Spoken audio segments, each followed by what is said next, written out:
This video we are going to be looking at what are the costs of inflation.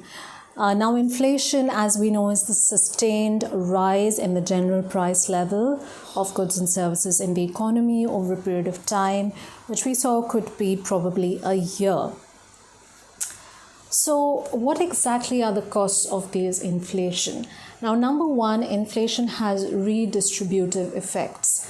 What that means is that there are some losers from inflation and that there are some gainers from inflation. Now, who are these losers? Who are the ones losing out? Number one, those people on a fixed income. So if the income, which is your wage or your salary, does not change with the inflation is increasing and the salary is not adjusted, the wage is not adjusted, but obviously there's a fall in purchasing power, which means that that money is worth much less and can buy much lesser goods and services. So that will definitely lead to lowering of consumption in the economy, because those fixed income earners cannot get the same amount of goods and services that they could have gotten earlier. If they used to save money, they will not be able to save money because they'll have to use all of that for their expenses. So they are definitely worse off. Any income earners, for that matter, fixed income or otherwise, if the income is not adjusting with the rate of inflation, they'll definitely be worse off. Low-income households will feel the brunt of inflation much more than higher-income households, because the effects of inflation are regressive in nature. They're affecting people who don't have much savings in the first place, so they will have to use up whatever little savings they have, or they'll have to decrease their consumption and make do with a lot less. And that is definitely worse off than some individuals who would really not feel the effect of inflation that much, even though their purchasing power has decreased. In fact, if there are property owners, they will see an increase in the value of their property, because as the value of all the goods and services in the economy is increasing, in the same way the value of their property will increase. So for better or for worse, they are going to have a much more valuable property. And however, if these people are already have, say, rented out their property, and there is inflation, the real value of the rented income which they earn will be much lesser than they would have gotten with a lower rate of inflation. So those people will definitely be worse off, because rent is also an income for those people who own rented properties. Elderly people and dependent people will be worse off, because they will have a lower purchasing power, especially if they are dependent on something like a pension. A pension is a welfare payment. So fixed pensions will be worth much lesser in an inflation situation. Smaller firms will be worse off because they don't have much profits to begin with. Their retained profits are actually smaller in the first place, and they depend a lot on continuous sales. They don't have that fallback or that cushion of a lot of profits or assets, for that matter. So they need continuous sales, and in an inflationary situation there can be a lot of uncertainty, and because of that uncertainty there can be a lot less spending in the economy, and because of that lot less spending, obviously their profit margins might reduce, their sales will reduce, their profits will reduce, and they will be worse off. Lenders will also have it bad for them if they do not charge a rate of interest which is equal to the rate of inflation. So in order to get the same amount of money as they lent out, the same real value of money as they lent out, they will have to have a rate of interest that is at least equal to the rate of inflation. If, however, they do not charge any interest, what they will get back will be of a lower value and a lower purchasing power than what they had lent out earlier. So on the flip side, borrowers will have it good for them if there is no interest attached with that. But usually that's not the case, especially when we talk about financial institutions like banks, even private money lenders. They all have a rate of interest, and It depends on the terms of the contract, but they usually try to, adjust that rate of interest to inflation. So that's about the redistributive effects. Now, all these points are interconnected with one another, which is why we'll be flitting between them. But I think that makes them also easier to remember. Okay, so we spoke about uncertainty, so we'll come to that next. Now, inflation leads to a lot of uncertainty in the economy because consumers don't know if things are going to get more expensive in the future, and should they, be spending their money now? Should they be saving their money now? They're actually confused. And it's the same thing with firms. They're uncertain about whether they're going to get a good return on their investment. So should they actually invest or should they not? And capital investment, capital goods is so important for an economy. We've seen that earlier when we saw the production possibilities curve. So a decrease in investment is definitely a cost of inflation, definitely a negative effect of inflation. And there would be a decrease in business confidence. There will be a decrease in consumer confidence due to this uncertainty. They don't know what's going to happen in the economy tomorrow. So that will lead to a lot of uncertainty.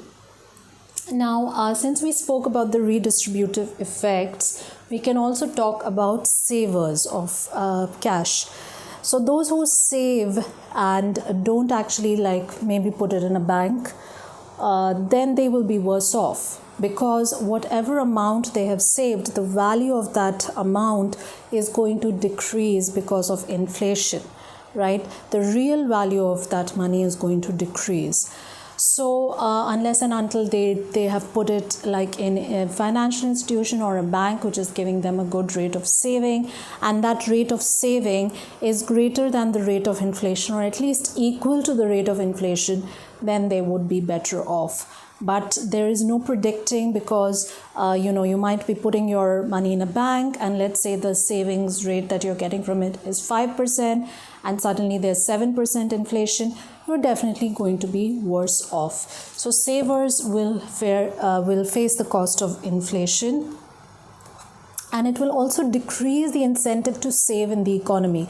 People are not going to be inclined towards saving money. They might think that, the prices are going to increase in the future, so I should spend my money now so that at least I can get it for this much, rather than if I'll wait, I will get it for a much higher price. So the incentive to save might decrease.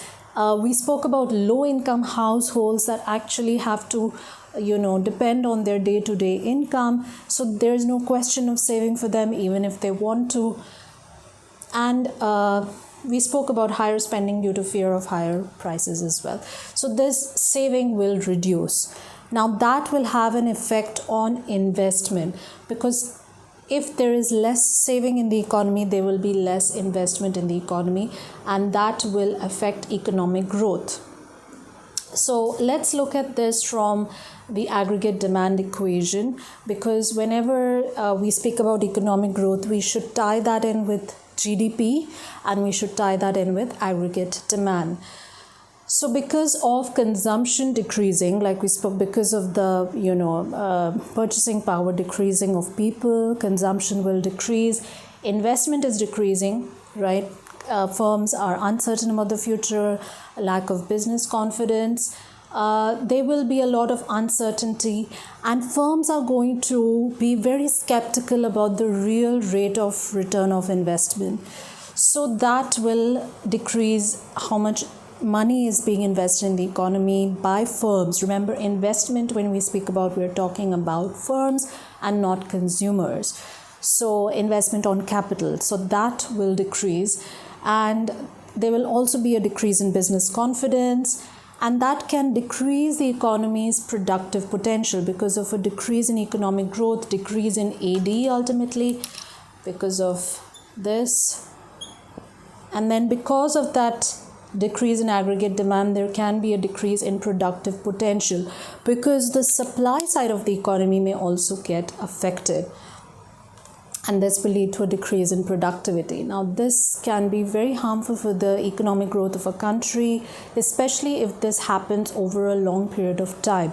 So So sustained inflation is bad, but that sustained inflation, which is there for more than a year and it keeps increasing, and the government is doing nothing about it, can actually get very bad for the economy.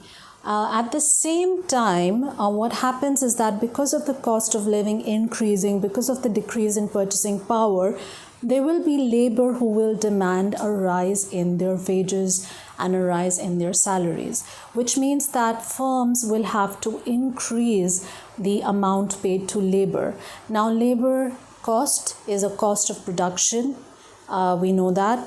And we also know that it is, demand for labor is a derived demand, right? If the demand for goods and services goes up, then the demand for labor goes up. Now, what's happening in an inflation situation is that there could be more purchasing due to uncertainty about the future, where consumers might say, let's purchase today so that we don't have to pay more money in the future for the same goods and services, which means that there could be an increase in the demand for labor. But at the same time, this labor wants higher wages and higher salary because the cost of living has increased. So this means increase in labor cost for firms, and especially for smaller firms, they will feel this a lot. Now, because the cost has increased and the sales have actually gone down, because in an inflationary situation, people may decrease their spending.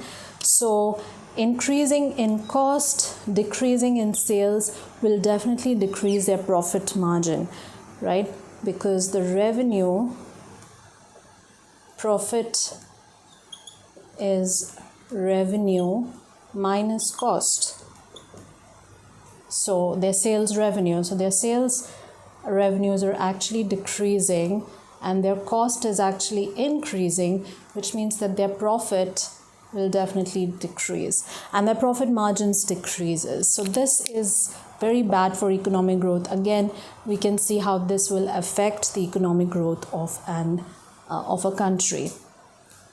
We are coming also to the net exports. So that is this point, export competitiveness. Now, export competitiveness means how competitive is that country as opposed to other countries to give the best rates to its trading partners. Now, as the inflation rate, the relative inflation rate of a country increases persistently compared to its trading partners, the exports will become more expensive. So exports will decrease, and if exports decrease, then that will mean a decrease in net exports, right? Decrease in the current assets, and it will lead to a deficit in the balance of payments. We will look at balance of payments in international economics, but we spoke about the current account, which is basically exports minus imports. So the exports are going to go down, imports might actually increase. So there are firms which rely on imports, and those imports will actually increase because they will find that importing the goods is cheaper than buying it from domestic firms. So that will increase, and if the nature of those imported goods is relatively price inelastic in nature, so let's say we are talking about pharmaceuticals, or we are talking about oil and gas, those goods and services, or maybe steel products which are imported from abroad. So those firms which are importing it and selling it to the consumers, and the demand for these goods is price inelastic in nature relatively, so they would be better off, right? But because they would be able to get it for a better rate than they get it from the domestic firms. Now, if there is an increase in imports because of higher prices in the domestic economy and a decrease in exports, then that means there will be a decrease in net exports, because we know net exports is equal to the value of exports minus the value of imports, right? So this will decrease, this will increase, which means this will decrease. That will lead to a decrease in economic growth, and it will also increase unemployment in the economy, possibly. Again, increasing unemployment is a negative effect for the economy, and it can lead to a deficit in the balance of payments, right? So this is basically most of the costs of inflation. One more cost is the inefficient resource allocation. Now, resources are allocated inefficiently because labor wants higher payments because the cost of living has increased, and that labor cost is a very high cost of production for firms. So again, firms are very worse off in this case, which leads to something called as a wage price spiral. So firms will try to push on these higher costs of production by charging higher prices. So the prices will keep getting higher in the economy, which means more and more inflation. And that inflation is driven up because, labor wants more higher wages. So this can spiral totally out of control, which is why it's called a wage price spiral. Higher wages means higher prices, and that is a spiral. And this can also lead to, so this is inefficient resource allocation because the resources are not allocated in the right way, right? Another point in inefficient resource allocation is menu costs. So firms would also have higher cost of production because they will have to update and revise their menus, whatever their signage, the price of their dishes. If we talk about restaurants, for instance, those are menu costs, right? They will have to keep revising all of that, and that their price tags, etc. That is a cost of production, that is money too for the firm. So those costs will also go up, and obviously they will then charge higher prices for those goods, and that can again spiral out of control. So this would mean inefficient resource allocation because you're not producing at the lowest cost possible. And that is not possible because of these cost increase due to inflation, like menu costs, like higher wages which you have to pay to the labor, etc. So all in all, these are the costs of inflation. You can remember this in using this acronym if you find it useful. REUSER. So this is the R for redistributive effects. This is the E for export competitiveness, U for uncertainty, S for savers, E for economic growth, and then R for resource allocation. So this is a good way to remember it. But this is, an AO2 in the IB syllabus, Assessment Objective 2, which means it can come in either paper 1, paper 2, or paper 3. So a lot of points, but definitely interconnected. So, you can rewatch this video whenever you have any problem, and do let me know in the comments if there is some doubt about any of the points that I explained. Thank you.